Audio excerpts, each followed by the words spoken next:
On Sunday, I just returned from a visit to the DRC. I went to the DRC, Rwanda, the Republic of the Congo, Burundi, and Uganda. I met with the president in the DRC, the president in the Republic of Congo, the president in Burundi, and the president in Rwanda. I left encouraged in some ways and discouraged in other ways, as you can imagine. I feel like that there is unbelievable potential in the area for peace and security and for the killing and the bloodshed to stop. The resources there are just through the roof, tens of trillions of dollars in resources. DRC could be one of the wealthiest countries on the entire planet. But I do believe that certain things have to happen, and I don't know exactly what the answer is to get there. I think that for this to exist, the Eastern DRC has to be an area where everyone has a vested interest in the safety and security and the ability for foreign companies to come in and invest in the area. And when I say everybody, I mean the DRC, I mean Burundi, I mean Uganda and Rwanda, everybody that's there. We all know right now that the Eastern DRC is a completely ungoverned area. It's like the wild, wild East, right? And I truly believe that there is no ability for the government in Kinshasa to actually control that area right now. They do not have the resources or the ability to really impact what's happening there, and they are actually becoming, in my mind, just another entity there that is trying to take advantage of the resources there and get what they can. And everyone's doing it. We know this, right? We know that the Uganda is bringing minerals in from there. Rwanda's doing it. Burundi's doing it. Everyone is doing it, and there's really nothing there to stop them. I think that the Congolese government has to do a couple of things. One, they have to address the domestic issue, right? There are a large number of people in the Congolese that are not Congolese citizens, that are not treated as Congolese citizens, including most of the members of M23, so on and so forth.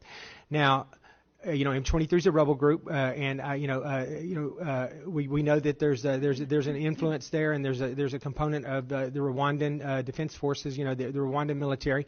But honestly, M23, with or without Rwanda right now, is pretty much uncontested in the area. They're just doing anything they want right now, and the Congolese military is not even fighting back right now. As a matter of fact, they're just running away ahead of the, M23, or in some cases they're laying down their weapons and they're joining M23, right? So I think that the Congolese government's in a bad position here, but I do believe, it's been a long-standing issue, is my understanding, that there are certain people in the Eastern DRC that are unrecognized as Congolese citizens, and that maybe in part because this used to be Rwanda before the lines were redrawn many years ago, and and that used to be part of Rwanda.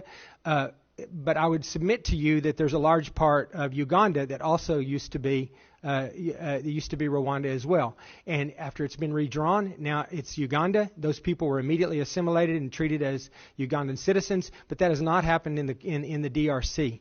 And I think that's part of the problem. I think that this domestic issue has to be addressed, that everyone in the region, everyone in the country has to be treated as a Congolese citizen with all the rights and privileges of such. I think that this is a difficult thing to do, but I think at some point the armed resistance of M23 are not going to just put down their weapons and walk away. I think that they are an armed resistance. There has to be an effort somehow to incorporate them into the Congolese military and make them feel like Congolese citizens that are protecting their country, not what's going on right now. I think that that's one of the problems. I think the other problem is that they have the domestic problem, or they have the international problem, obviously, which mainly focuses right now with around the relationship with Rwanda. And I think that there has to be an ability for Rwanda and the president. I talked to Kagame, I talked to Tshisekedi, I talked to both of them, and I think that one of the biggest problems right now is personally they can't get along. And I think that at some point people have to put their personal differences aside. This has to be a region that's beneficial for everybody, that everybody sees profit, and everybody has a reason for that to be an area of stability, right? And I think that, I don't know the answer to this for sure, but the neighboring countries have to benefit from the minerals that are in the Eastern DRC as well, whether that's they have some refining capability, and the minerals are mined there and refined elsewhere, or there's a refining capability in the DRC, refining capability in Rwanda. Everybody has an ability to make some money from what's going on there. Then I think everyone will have an interest in making sure that this is a safe and secure area. They're going to need foreign investment to come in. They're going to need other countries' businesses to want to come and operate there. Right now that can't happen because there's not the required level of safety and security, and there's not the lack of corruption. It doesn't, there's going to be a certain level of corruption everywhere you go. But when I was there, I was shocked at the level of corruption there. I talked to a Swiss company this morning, and they told me that their company was worth something like $18 billion, and they got a tax bill last year for their company for $80 billion, which is ridiculous, right? And so they protested it, and they got it reduced to $1 billion, which is still hundreds of times more than the profits that they make in the year. So they're being taxed at an unreasonable rate. Bribes obviously are a big deal. The Chinese can afford to pay the bribes, or they're willing to pay the bribes, and we as the United States are not. Many countries are not willing to do that, so they end up being able to compete without competition.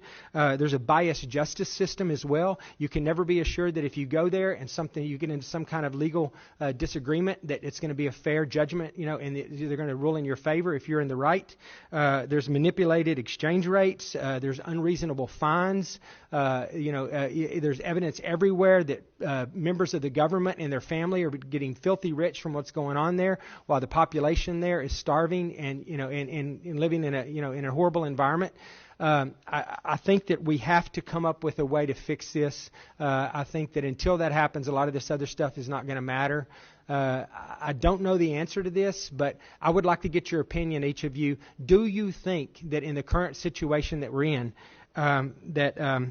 and obviously there's other issues too, I just want to mention too, just for the record, but there are some, it's not all financial. Now I think a large part of it's being driven by the financial benefit from the minerals there, but I do think that there are other issues at hand too. I do think that Rwanda has a legitimate concern regarding FDLR and the terrorist threat on their border as well. They have a tourism industry that they have to protect that's up in the northwestern part of their country that's really right on the border with population centers there. If mortars and rockets start landing there, there's no more tourism there. I saw, maps, and this because you're from there, from the area. You've been there, some of you, and it's the city of Goma it's on the border, and it's one continuous city that goes into DRC, and there's no differentiation. So there has to be some level of security in that regard as well. So we need to figure out how we get these governments together, and we come up with a reasonable way that everyone can profit financially from partnerships there, so that they all want to see a level of safety and security there, and that everyone feels secure, because everyone is fighting some type of rebel group as well, whether it's ADF and the Islamic group that's up, that Uganda's engaged with, or whether it's FDLR fighting to overcome or M23 fighting to overcome FDLR, so on and so forth. But my question is, do you guys, one at a time, I'd like you to answer me, do you think that the current existing government in the DRC has the ability to do what I'm describing? Mr. Ngarn, you want to start?